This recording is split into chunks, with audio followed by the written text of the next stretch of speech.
In the past 48 hours, the world has been closely watching Canada's bold moves in its trade conflict with the United States.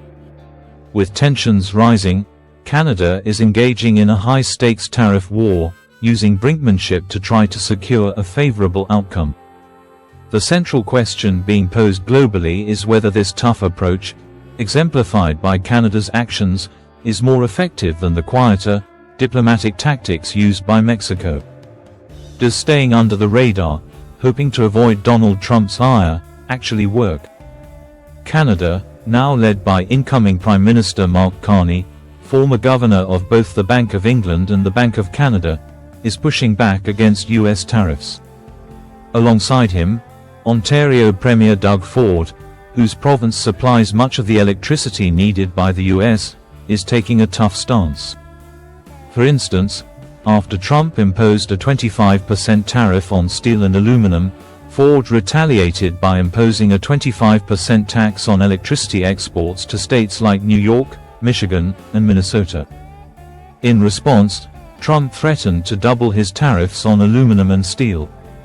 Mark Carney, in an interview with the BBC, was blunt about Canada's strategy.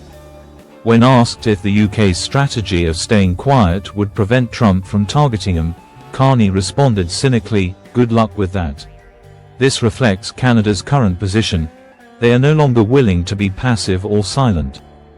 Carney's comments underline the necessity for Canada to demand respect from Trump's administration, a respect that has, historically, been lacking.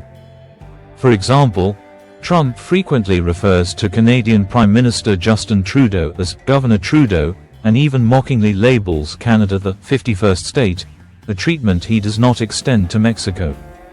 The world is watching this economic tug-of-war, particularly the ongoing battle over steel and aluminum tariffs, with the situation extending beyond North America to Southeast Asia, where many steel manufacturers operate. Canada's aggressive stance on these tariffs has garnered attention, especially from other global leaders considering how to approach trade with Trump. One of the most noteworthy aspects of this conflict is how the Canadian provinces, like Ontario under Doug Ford, are taking independent actions to assert their influence. This is unusual, as Canada's provinces have more autonomy than US states, and Ford's proactive actions are now making headlines.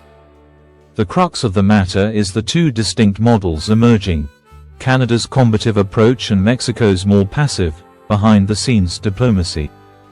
While Mexico's strategy may work due to the personal dynamics between Trump and Mexican leadership, Canada's situation is different. Canada's back was forced against the wall, and now they are responding with force, publicly and strategically. So far, it seems to be working.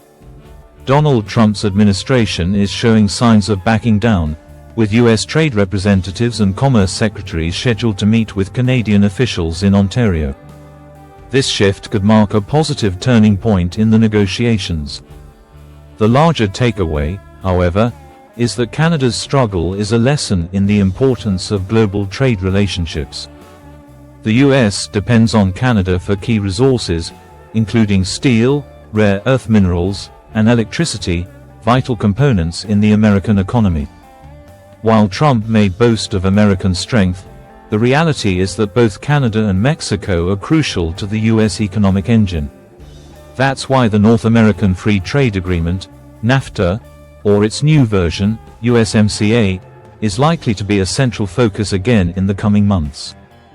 In the end, while Trump's aggressive economic policies may be hurting the US economy and alienating important trading partners, Canada's response signals that standing up to bullies, rather than retreating, might be the most effective way forward.